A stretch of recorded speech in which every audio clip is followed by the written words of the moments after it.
আমাদের সকলের চেনা পরিচিত ইট পাথরের ঢাকা এখন আন্দোলনের শহরে পরিণত হয়েছে। নানা দাবিতে কথায় কথায় চলে রাজপথ অবরোধ, কোথাও কোথাও অগ্নিসংযোগ সহ সংঘাত সহিংসতাও এখন প্রতিদিনের বিষয়। এই আন্দোলন দাবি আদায়ের চাপে কার্যত অবরুদ্ধ এই শহরের মানুষ, সঙ্গে বাড়তি দুশ্চিন্তা, নিরাপত্তাহীনতার ঝুঁকি। কোনো কথা নেই, বলা নেই, হঠাৎ করে যে যার দাবি নিয়ে নেমে পড়ছেন সড়কে। দাবি আদায়ের মতো স্বাভাবিক বিষয় হয়ে উঠছে সহিংস।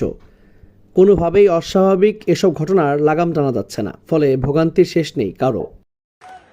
ছাত্র জনতার নজিরবিহীন গণ অভ্যুত্থানের মুখে সাবেক প্রধানমন্ত্রী ও আওয়ামী লীগ সভাপতি শেখ হাসিনা গত ৫ আগস্ট দেশ ছেড়ে পালিয়ে গিয়ে পার্শ্ববর্তী দেশ ভারতে আশ্রয় নেন। গণতান্ত্রিক ছদ্মাবরণে টানা স্বৈরতান্ত্রিক শাসন ব্যবস্থার অবসানের পর নতুন বাংলাদেশ বিনির্মাণের গুরুদায়িত্ব কাঁধে তুলে নেন শান্তিতে নোবেলজয়ী অর্থনীতিবিদ ডক্টর মোহাম্মদ ইউনূস। গত ৮ আগস্ট তার নেতৃত্বে যাত্রা শুরু করে অন্তর্বর্তীকালীন সরকার।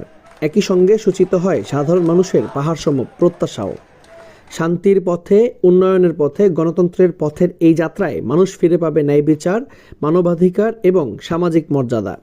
বিনা বিচারে হত্যা, খুন, গুম, অপহরণের অধ্যায়ের পরিসমাপ্তি ঘটবে চিরতরে, মিলবে ভোটের অধিকার, এমনটাই এখন সবার চাওয়া। কিন্তু এই চাওয়ায় বাধা হয়ে দাঁড়িয়েছে নানা পক্ষ।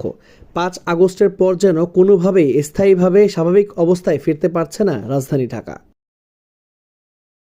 কখনো আনসার, কখনো প্যাডেল চালিত রিকশার চালক, কখনো ব্যাটারি চালিত রিকশা চালক, কখনো গার্মেন্টস শ্রমিক, কখনো শিক্ষক, কখনো চিকিৎসক, নার্স, কখনো সরকারি বেসরকারি পর্যায়ের চাকরিজীবী, কখনো পল্লী বিদ্যুতের কর্মচারী, শিক্ষার্থী, নাট্যকর্মী সহ পেশাজীবীরা, আবার কখনো চাকরিতে ৩৫ বছর বয়সী প্রত্যাশীরা রাস্তায় নেমে পড়ছেন।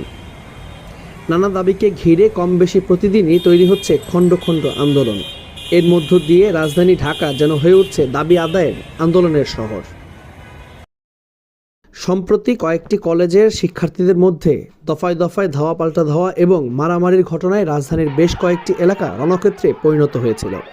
এছাড়া ঢাকায় বাংলাদেশ বেতার, বাংলাদেশ টেলিভিশন, ওয়াসা, ডেসা, সচিবালয় কর্মচারী থেকে বিভিন্ন সরকারি, আধা সরকারি, বেসরকারি প্রতিষ্ঠানের কর্মকর্তা কর্মচারীরা তাদের দাবি নিয়ে এখনও মাঠে আছেন।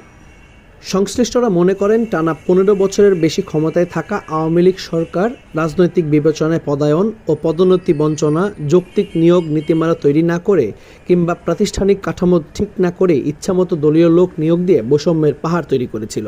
তাই বঞ্চিতরা অধিকার আদায়ে মাঠে নেমেছেন। আর সংঘাতের বিষয়টি একেবারেই বিচ্ছিন্ন ঘটনা।